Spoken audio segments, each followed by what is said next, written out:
about sales process as like a manufacturing process. So I used to be a manufacturing engineer, and I absolutely believe that we can get to a place, and it probably will vary company to company, where we have a scalable kind of, if you will, manufacture opportunities, manufacture pipeline, and then be able to close deals.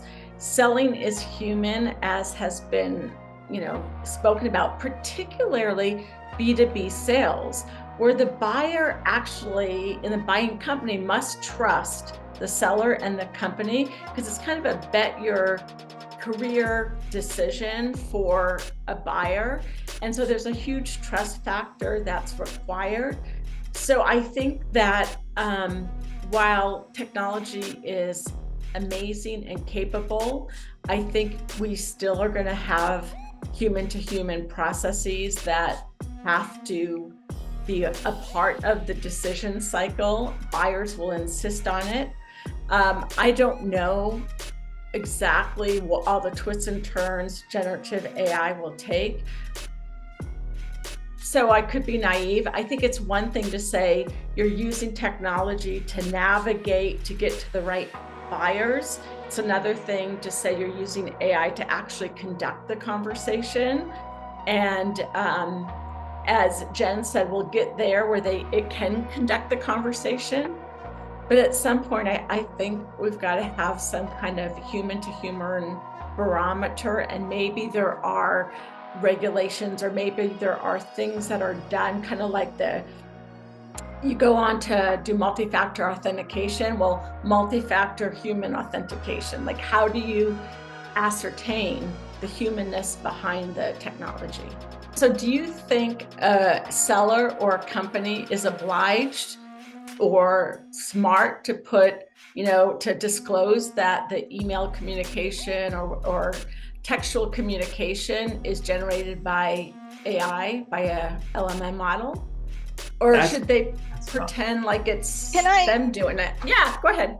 Yeah, Jen. Because there's the dumb version and the smart version. The dumb version is taking whatever the heck AI gives you and using it. And not just, is it factually correct? It's just using, it's the people, I know people who have published 25,000 blog posts, all generated by AI in the past, month or two. And I'm like, yeah, that's going to go really well with Google at some point. I mean, first of all, they probably read like crap. And second, just back to what Alex was saying about like, that's going to be detected and regulated and filtered out of the search results. That is an example of a dumb way to do it. At the same time, I think that if sales rep clicks generate email send, that is a dumb way to do it. They can send thousands of emails that way. But again, as Alex said, that's going to start being filtered out in spam folder. The other dumb way to do it is not to use it, though. And that's where, like, if you think about it as a tool, think about it as, I'm a sales rep and I am struggling pretty hard with what to say in this email. We all get writer's block sometimes. I don't know about the rest of you. I have sat there in front of a compose window, and I'm chatty. I'm usually pretty good at this, but I've just been like, they just asked me the dumbest question in the world, and I have no idea how to answer it without calling them an idiot, but I want to make this sale, so I can't call them an idiot. And for me, that's where generative AI is huge, because I'm like, say this thing, and it'll write the thing, and then I'm like, say it shorter, because it tends to be verbose, and then I'll like go in and I'll correct it, and instead of my gut, right, whether I'm tired or I'm cranky or I'm hungry or I'm just writer's blocky, I've got something to unstick me and get that email sent. And to me, that's the smart way to do it. I've told it kind of what I want to say and how I want it to feel, right? I'll tell it that it's the world's best seller, and it needs to do this thing over here, and it's selling to this kind of person, and it needs to answer this question. And yes, it's a more complex prompt than just generate email, but that to me is the smart way to do it. Get me out of my rut, help me do my job faster, help me sound less like an idiot. I was talking to a program manager last weekend who was like, she claimed she used generative AI to put together this ridiculous report, and I was like, okay, but I read it and clearly you told it what to say. And she's like, yes, but it helped me to sound like I was smarter than a 12-year-old. And I think that's the smart way to use it. And and it goes back to my first point, which was it's you have to use it together, human and AI. And then you get efficiency, but you don't get stupidity. That's really well said because it sounds like it is a personalized email from a human, but with the assistance, of a AI, generative AI words, if you will. So then, in that scenario, it sounds like there's no ethical issue or what have you about disclosing that it's AI because it's actually quite personalized from you or from the individual. Is that fair to say?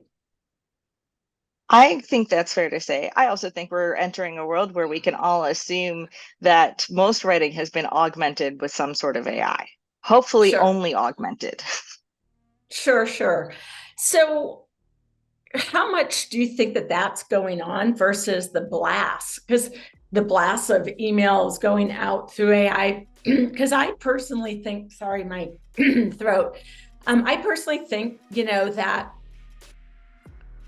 building trust is the foundation of B2B sales. And I have a real concern about the erosion of trust through generative AI. And it sounds like the personalization using the assistive AI is the way to go. But Alex, what would you say here? Any thoughts to this?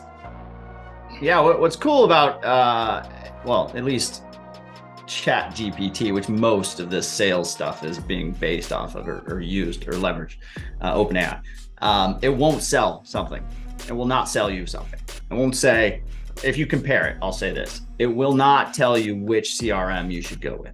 It will always be Switzerland in that conversation, which is interesting. So it's a matter of, okay, well, you're going to research me and my product and my personas, and you're going to do all that regardless before you email me or before you call me or before you get on a demo, right? So whether or not you've done the research manually or used AI and put whatever into that email, I don't think is where the trust element comes into play, at least not for me. You send me an AI written email, it's clear that it's AI written. Is it accurate? That's all I look at, right? Did you spend a little bit of time editing it, making sure that it's at least personal and, human? That would be great. I think you should take your time and energy, but does it hit a pain point? Is it accurate? I think is where most human beings that are being sold to at first with the outreach itself look at. Okay, then it becomes a human to human approach to the sale itself. Do I like you as a person? Do I want to get on a call with you? Do I want to be involved with you in any way, shape, or form? Do I want you to be my account manager?